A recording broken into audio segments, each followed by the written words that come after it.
I'm psyched about some new stuff to watch. What better way to kind of kick off the new year than a slasher film? Kind of ease in out of the holidays with the fifth Scream movie. It's coming January 14th. Very excited for this. Fans excited as well to see the original cast members, David Arquette, Courtney Cox, Neve Campbell, all returning. I actually interviewed Neve the day before she was leaving to shoot this in North Carolina. She was thrilled to be jumping back into this character and into this world that's really, played such a pivotal part in her career. She was so enthusiastic about it. It made me more enthusiastic. And Neve has revealed that she was excited to return to this fictional town of Woodsboro, which is where the original movie was set. And so the sequels have kind of bounced around a bit. They're getting back to the original to some degree. And look, Rachel, they've been teasing us. They've been releasing these cast posters, different cast members with the masks. There was a gold metallic mask in one of the TV spots. Who is it behind that mask? We don't know. Maybe we'll find out this time around. Also, today we're talking about two of our favorite shows.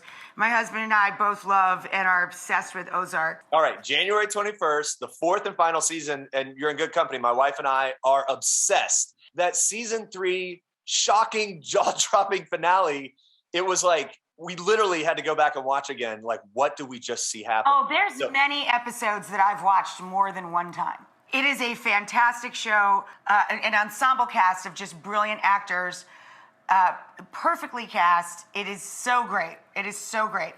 I'm bummed that it is the final season, but I'm psyched to watch it. It'll be 2 parts this season, 7 episodes each, a lot of episodes more than ever.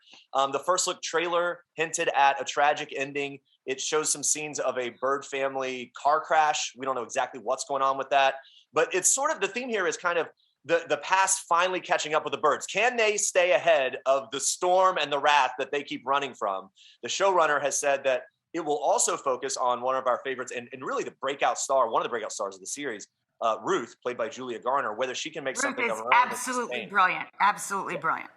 Julia Garner, who, won an Emmy and has just broken out of this, has big things ahead as well, even when this wraps up. A big new role called a series called Inventing Anna, February 11th on Netflix. This is a Shonda Rhimes series. It's this bizarre true story of a woman who scammed New York City socialites out of money and everything else. I'm excited to see Julia, though, going from this sort of down and out character that we've gotten to know, total transition to this high society, right? Highlight. I can't wait for that too. What's next? Is something about The Amazing Race? Something about The Amazing Race. I know you're a fan. January 5th. So season 33 had some hiccups. They started filming, then it was halted in late February because of COVID. They had completed 3 episodes, including stops in England and Scotland. They took some time, came up with a safe plan. So 18 months later, resumed filming. And what they did, they decided that it was safest. They got a big charter plane and put all of production and the cast on that plane from location to location, kind of created their own traveling pod. And so they, cool. they were determined to make it work, even with the tough restrictions that COVID required.